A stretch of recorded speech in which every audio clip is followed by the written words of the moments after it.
Magandang umaga, lo.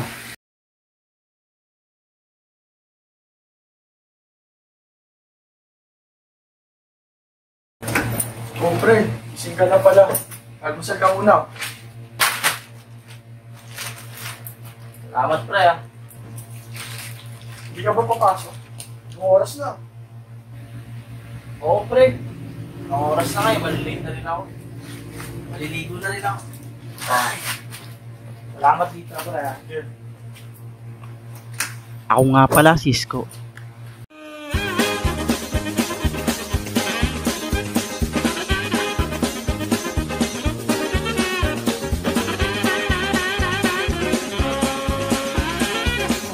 At ilang minuto na lang, malilate na ako sa school.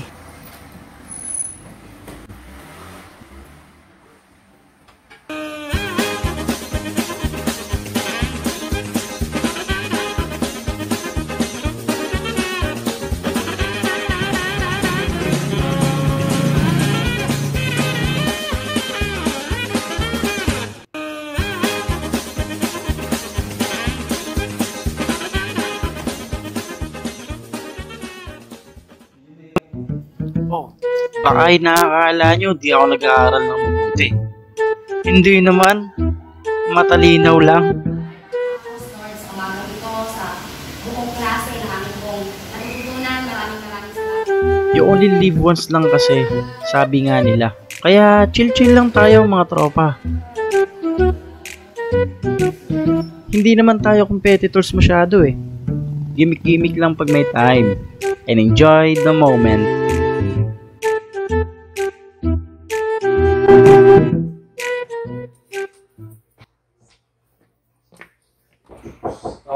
Dito? Dito? Oh, Isko! Ang balita?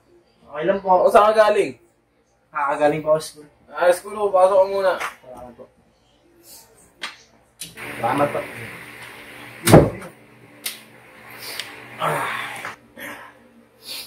Ano nga palang sadya mo rito, Isko? Ito kasi nais ko sana kayong bitahan sa tatapusan, graduation na lang. Nag-graduate ka na?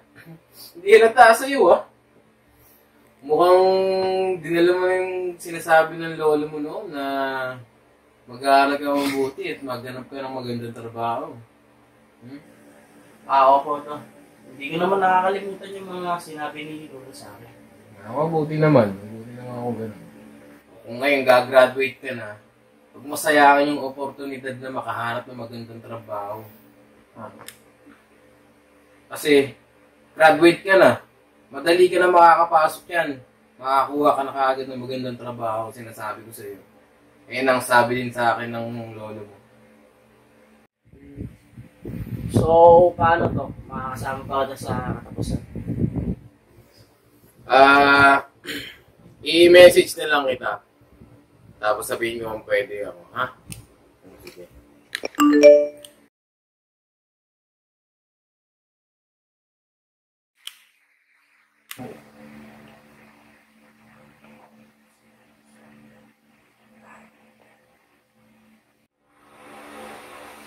To. Mauna na pala ako. Sige, mag-iingat ka, ha? Ako. Kung may lakad ko. Sige po. Sige po.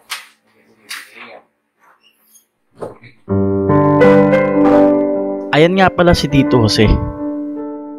Siya na lang ang natitira kong kamag-anak dito sa Pinas. Nakakatuwa lang kasi natatakbuhan ko siya palagi pag may kailangan ako. Simula nang pumanaw ang mga magulang ko pagkatapos nila lola at lolo.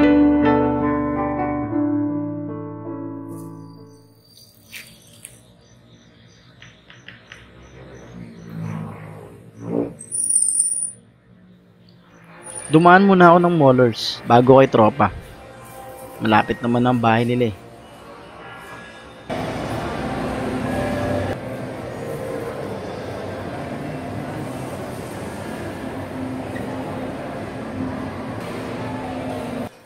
Ouch!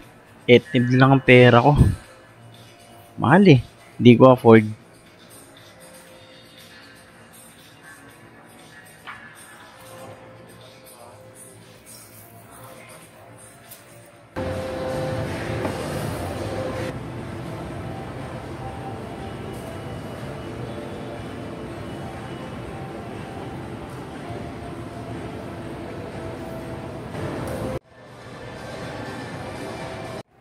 Nako, dehin sa 3K, tas jacket lang.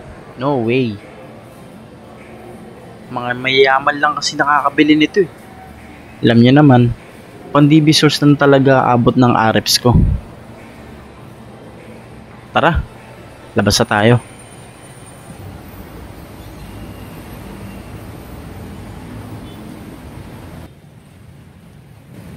Sa patong traffic na to, hindi na natapos. E paano?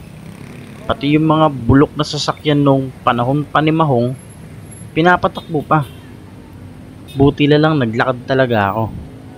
Heist, kawawa sa inyo.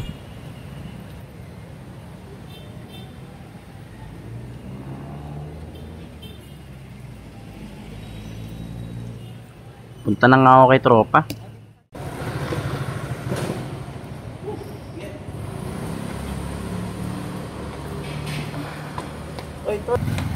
Basta. Okay lang. Buka.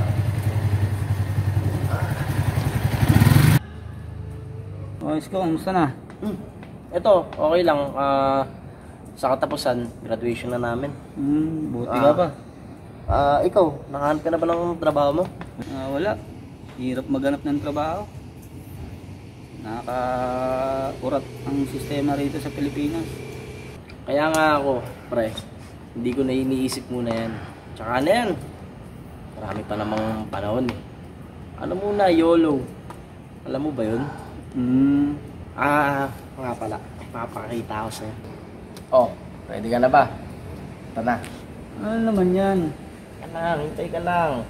Kita mo ba yan? Oh. Ito na siya ha. Oh, sino naman yan? Saka ako na sasabihin yung pangalan. Pagkasama ko na siya dito. Sige. Tuwa ka naman para sa akin, pre. Masaya ako, para sa'yo. Sinasabi ko sa'yo. Oh. Ikaw ba? Meron ka na ba? Wala eh. Wala ka nang trabaho, wala ka pang chicks. Kaya nga hindi ako nagaganyan eh. Dadagdag ko pa sa problema nandito sa Pilipinas. Dahil mo naman problema kasi iniisip eh. Oh, pre, dance. Kailangan ko nang mauna, madilim na. Sige, ingat. Ingat ka. Pagka text ka na lang ulit. Sige. Layo kasi ng bahay mo. Sige, ingat ka dyan. Chat na lang, pre ha. Sige, ingat.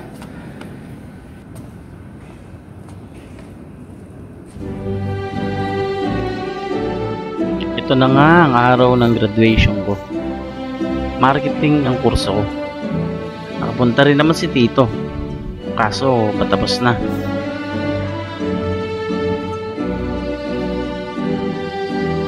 Hindi naman sa pag-ano o dapat yung makakuha ng mga awards eh. Kaso di ko pinaalala sa kanila.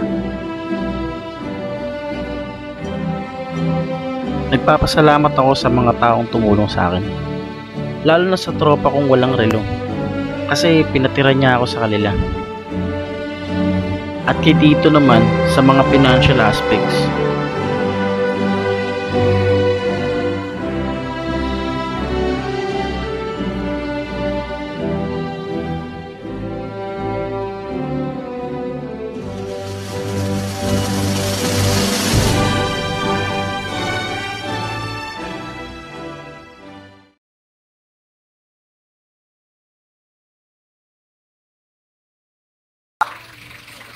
Sumagot ka naman. Hello, pre. Pwede pa akong makiram ng laptop? Kasi gagawa ako ng resume. Mag-a-apply na sana ako eh. Okay lang? Thank you. Ngayon punta na ako. Thank you, pre. Office to ng isa sa mga tropa ko. Nanghiram na lang ako para less gastos. Check ko muna kung okay na lahat. Okay na pala eh. Na-save na to. Okay na.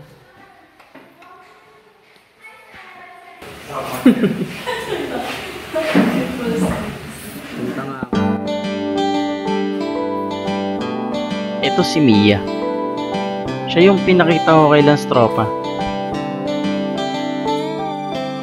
So yun nga, nagka-developan kami. Mas matanda lang ako sa kanya ng ilang taon. Hanggang sa binigay niya na sa akin yung matamis niyang oo. Ang saya-saya lang.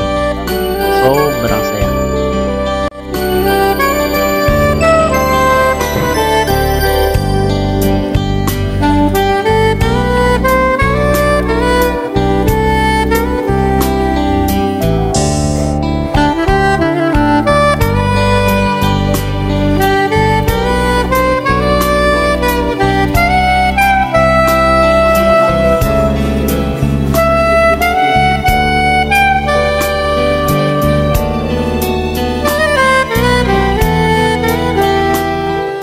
Galing sa nagtanap ng peaceful request.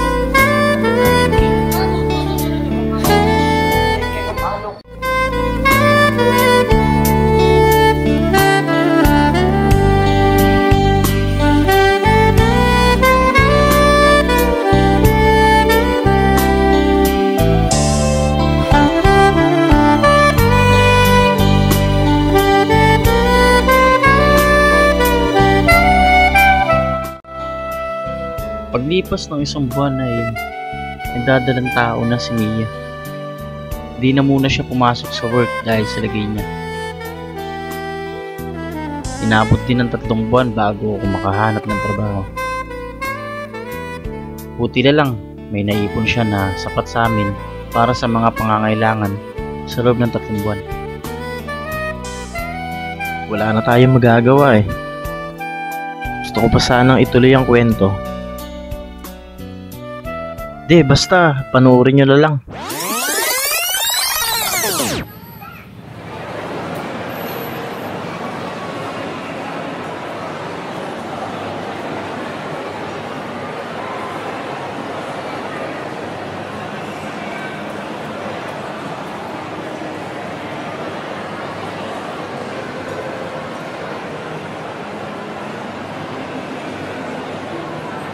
So, ito na nga. Pumila pa nga si ako. Tapos, ganito lang maririnig ko. Pasensya ka na kasi nung ina-applyan ng trabaho na ano siya, na-pin up niya. Balikan na lang after a month or other position. Or tatawagan na lang namin ikaw. Sige po. Sige po. Yung iba naman, nanapan ako ng experience. Ka-graduate ko nga lang, 'di ba? Kaya 'yun. Bumagsak ako sa D ayon sa kurso ko.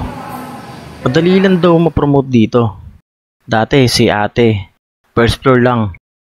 After 2 months, nasa 3rd floor na siya nagwawalis.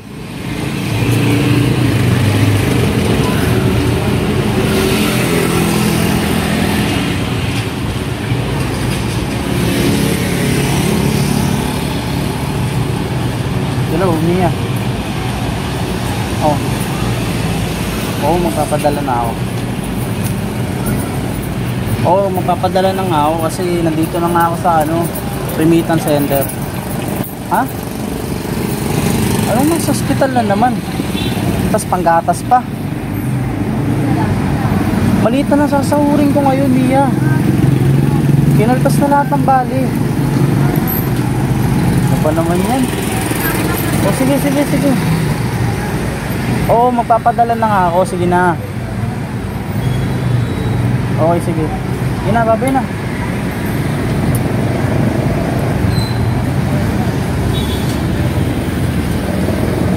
Ako, GG sa 1-6. Maaga si kuya niya nag-anak eh. Halos di ko na nga magawa ang gusto ko.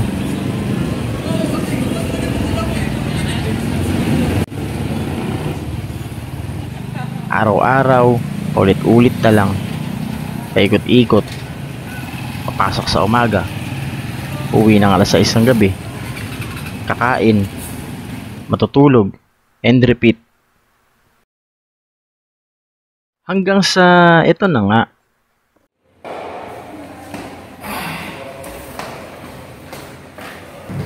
Pre, teka na. Balita ko, hindi mo na daw bukas. Oo nga, pre. May kilala ka ba dyan? Nakapapasukan? Wala eh. Pero hayaan mo, pag meron akong alam, balita ka agad. Kasi kailangan ko ng trabaho ngayon, pre. Sige, hayaan mo. Pag meron akong alam asahan mo.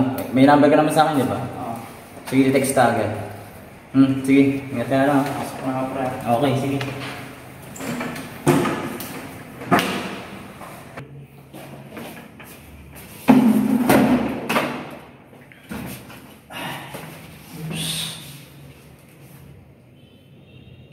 Huh?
Kalaunan ay di na ako nakabayad ng renta. Kaya mas pinili ko na lang na umalis at makitira na lang ulit sa iba.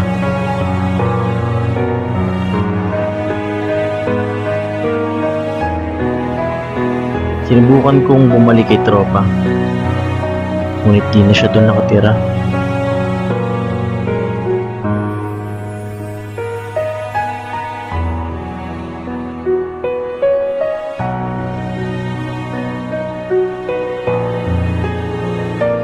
Hindi ko na alam saan ako pupunta.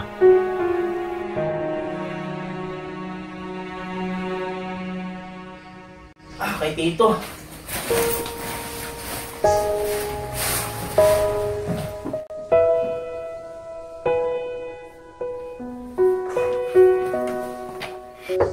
Tito. Tito, Jose. Tito.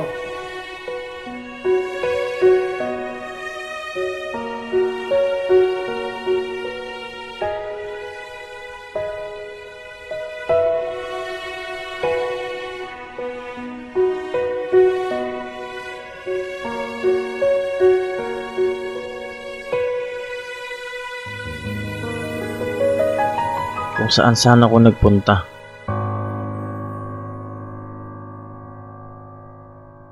Nasubukan ko rin matulog sa mga bangketa. Hindi ko na alam ang gagawin.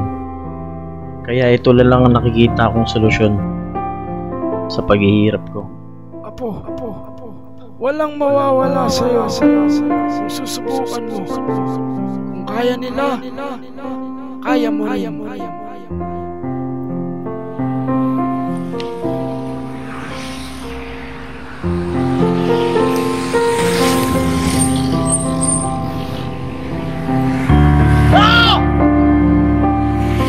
Akala ko ganun lang kadali ang mabuhay sa mundo. Akala ko rin alam ko na ang lahat-lahat ng mga bagay-bagay.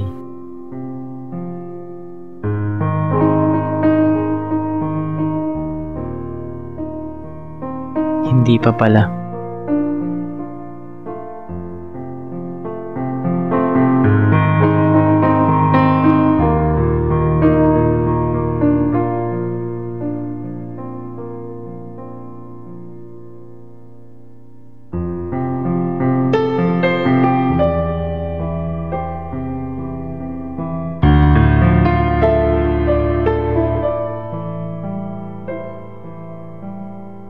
Nahagilap ko rin si tropa.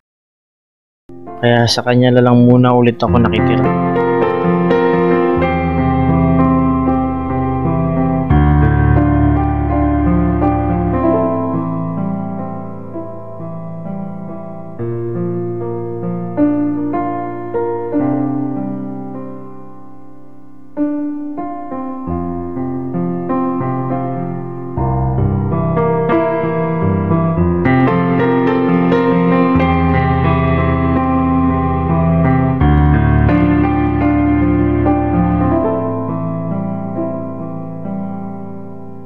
Teka, ano to?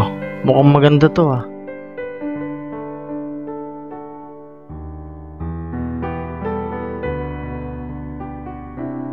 Puntahan nga natin to.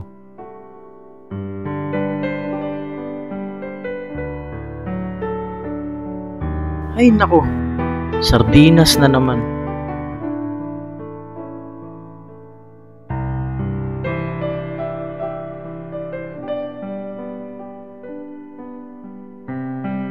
Ano kaya mga ganap na mga taong to sa buhay nila?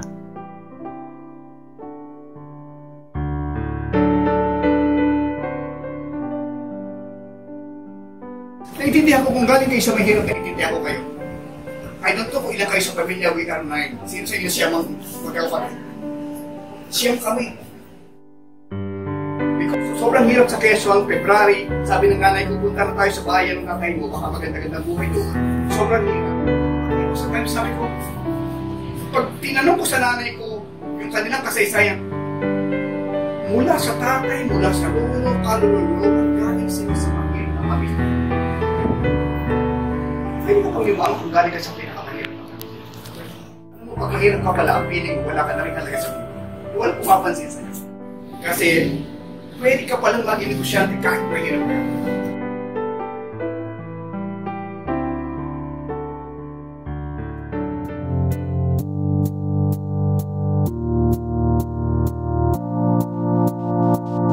Sinubukan ko rin magbenta-benta ng mga damit. Mahirap sa umpisa, pero okay rin lang. Ang goal ko lang naman yung makaipon ng kapital para makapagpalago ka agad.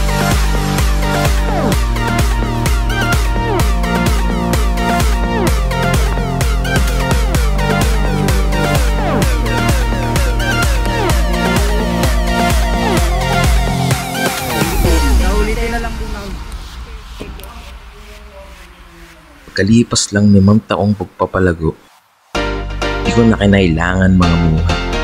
Dahil dito, ako na ang nagbibigay ng trabaho sa mga tao.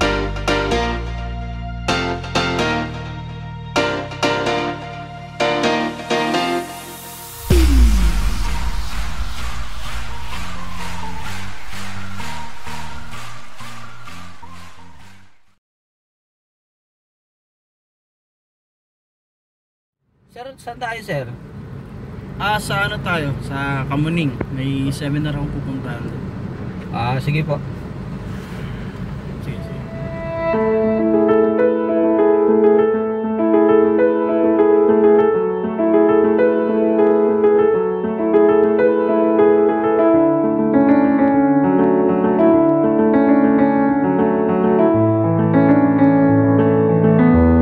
Dito tayo, sir. Kaya lang medyo ulan. Okay, sige.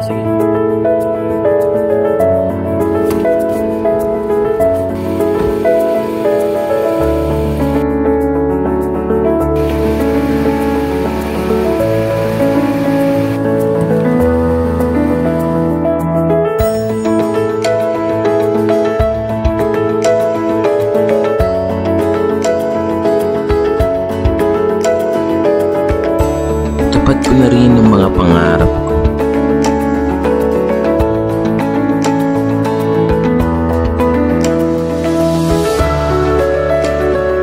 Tayo, sir.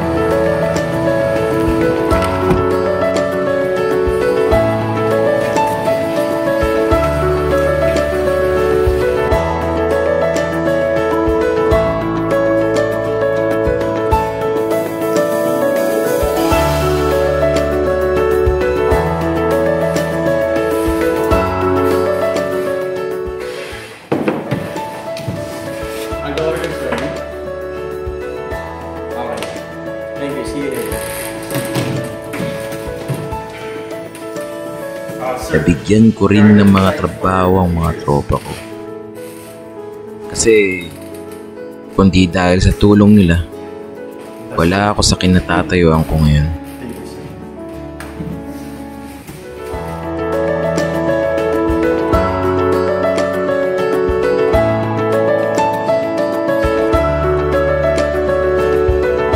Ipinamahagi ko na rin ang mga bagay na natutunan ko bilang at maging isang negosyante.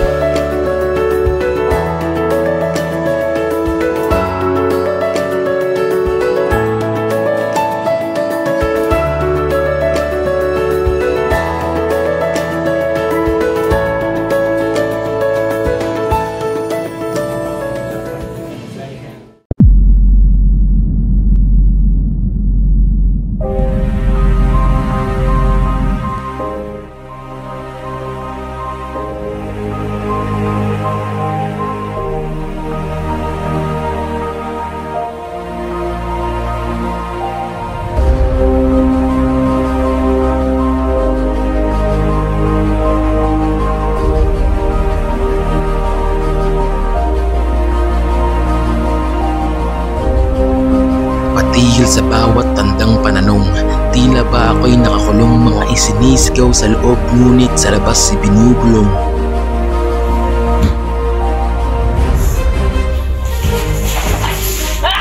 Sa bundok na aking tatahakin, alam ko na ako ay maaaring patinik ng malalim sa daang madilim at panahong makulim.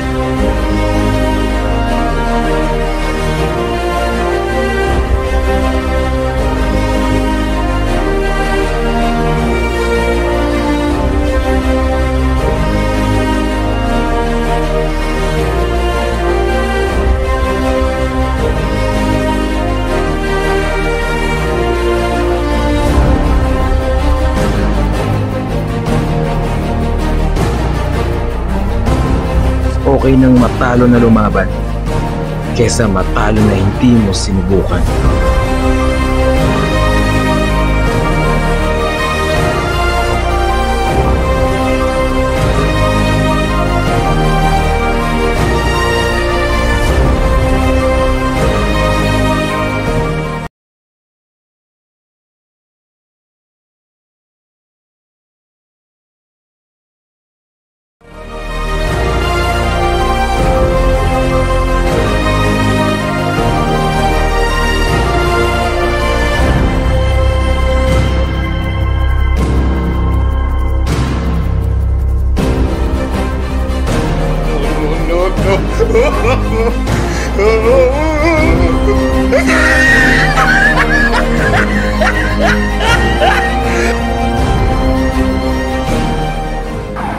God.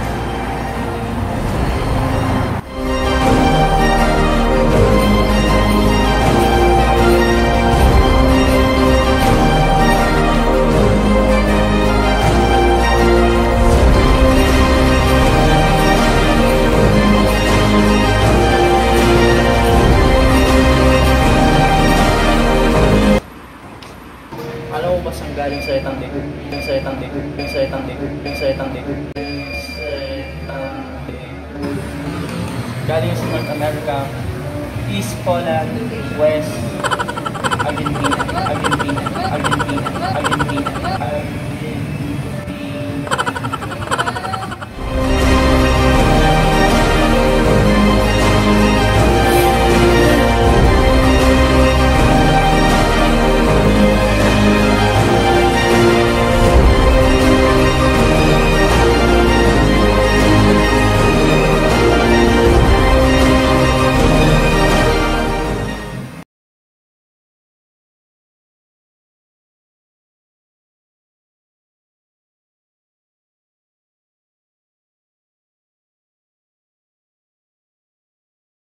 No, no, no, no.